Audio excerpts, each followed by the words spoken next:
Hi, I'm Karen Wright, and I'm founder of Parachute Executive Coaching. And this is another one of our short videos designed to introduce prospective clients to the members of our amazing associate team. And today I'm here with Jill Roussy. Hi, Jill. Hi, how are you? I'm great. How are you? I am well, thanks. You're a relatively new member of the team. That's right. I'm trying to think. I think I joined during COVID, so that's got to be a couple of years, maybe. Yeah, yeah. Every, I don't I know about mean, you, but every time somebody says something, I'm like, oh, that was just last year, and then I realize it was before COVID, so it makes it like 2.5, 3 years I ago. know exactly. It is a bit of a blur.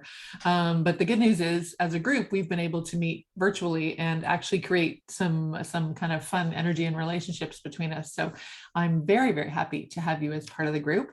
And I would love for you to share a little bit about what makes you unique. And I know that you have a background that I find really, really interesting and I think brings a lot of value to coaching. So maybe just give me a little bit of a sense of what you think is unique about your approach to coaching or kind of how you got here and maybe what clients have told you is special or unique. Yeah. Yeah, being a marketer, I always start from the customer's perspective, right? So, Thank you. so the way I think about it is, I think of coaching as, this structured professional relationship that you have, but mostly I think of myself as a thinking partner, somebody who helps clients think.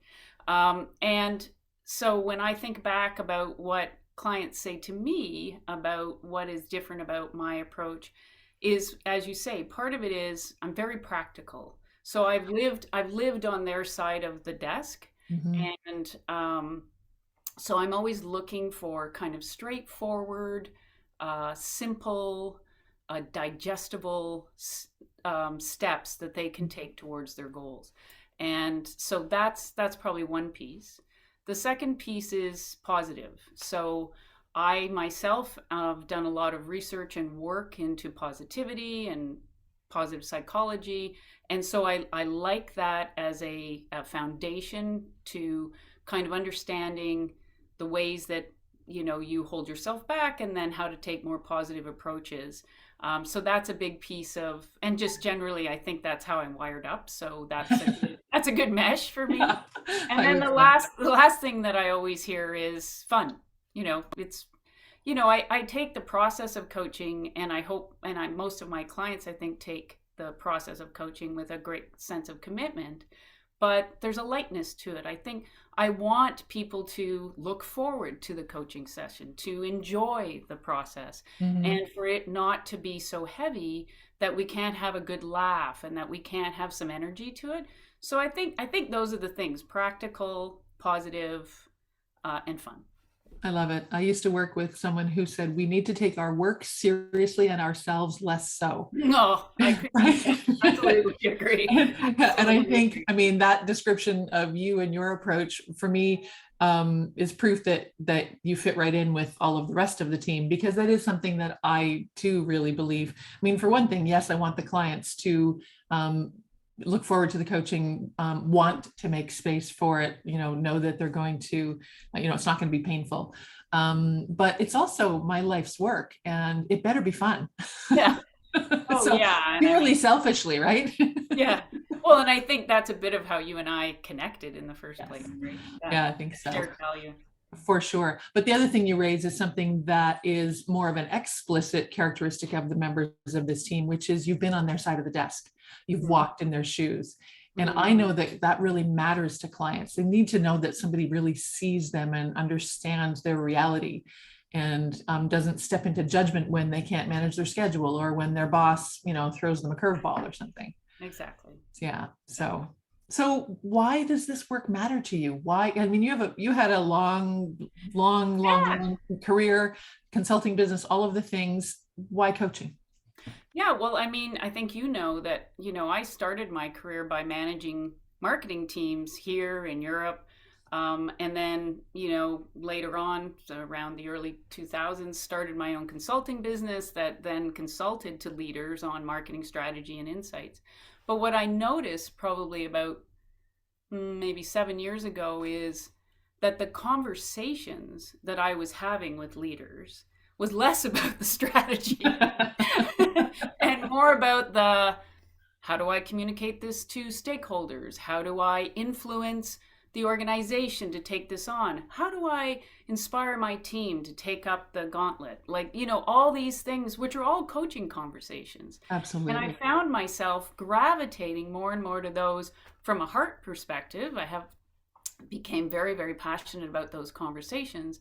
And so, and then from a head perspective, I just actually believe that if you want to change organizations, although it's fun to focus on the brand and stuff, the best way to do it is to focus on the leaders.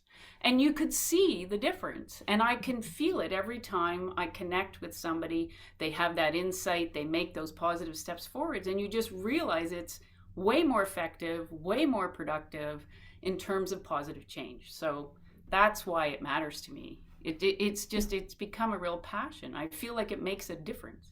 Yeah, I love that. I so agree. I think you said something to me one time, something along the lines of, if we can take care of the leaders, the brand will take care of itself. Yeah, exactly. It's like, I really mean no, that. And no I spent half disrespect. my life worrying about the brand. And I'm like, duh. I know. What I think more importantly, if the leaders aren't high functioning and taking care of themselves, it doesn't matter what you do with the brand. Right. Right. Exactly. Because there's a disconnect, there's a misalignment that the employees, the customers, everybody feels. Yeah. So I do think that, and I mean, I come from that background too. So there's a high degree of relatability and resonance here. So you've been coaching for 5 or 6 years now, I guess, something Yeah. along those lines. Yeah. What do you do to support your own growth and development? Yeah, it's funny, one of the questions I always ask clients when I start with them is like, well, how do you like to learn? Because I think it's important to curate your coaching in a way that makes sense to them. Hmm. And for me, I'm more of a kinesthetic learner. So I like to be interactive. I like to be kind of contributing to whatever the learning process is. And so to stay current, what I do is I sit on a number of forums with coaches here in Canada, coaches kind of internationally, coaches down in the States. And it's a way to, one, contribute, but also get great learning from great coaches. And then it also is a place where experts will come and showcase materials, new trends, new approaches. And that's a great way for me to learn because it feels more hands-on. The other thing I do is probably every year or two, I kind of do a deep dive into something. And I like to do it more in an in-person kind of roll up your sleeves kind of approach. Yeah. But, in the past, that's been, whether it's positive psychology or some tenet of that.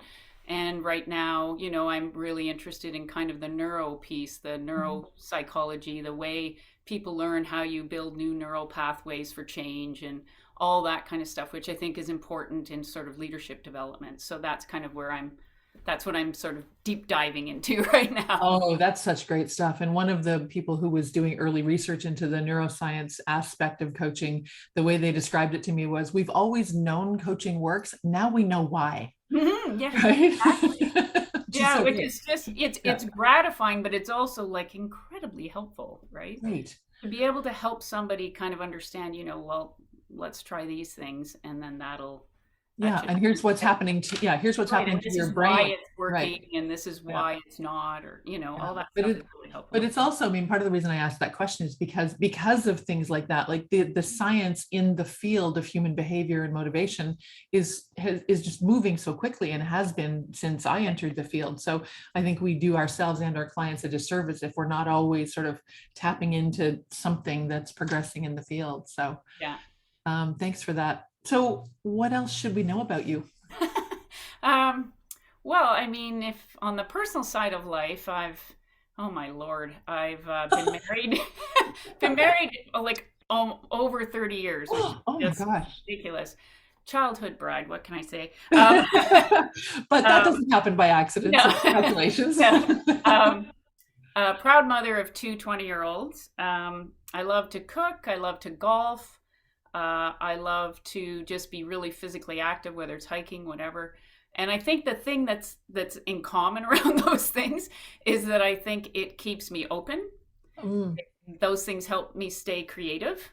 And for sure it helps me stay humble. There's nothing like a couple of 20-year-olds telling you how life is. That'll keep you humble.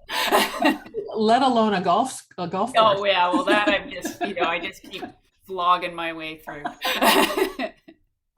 I love it. Well, I am delighted that you're part of the team, and thank you so much for sharing today. No, it's my pleasure, and I'm just so happy to be a part of this. Okay, bye. Bye.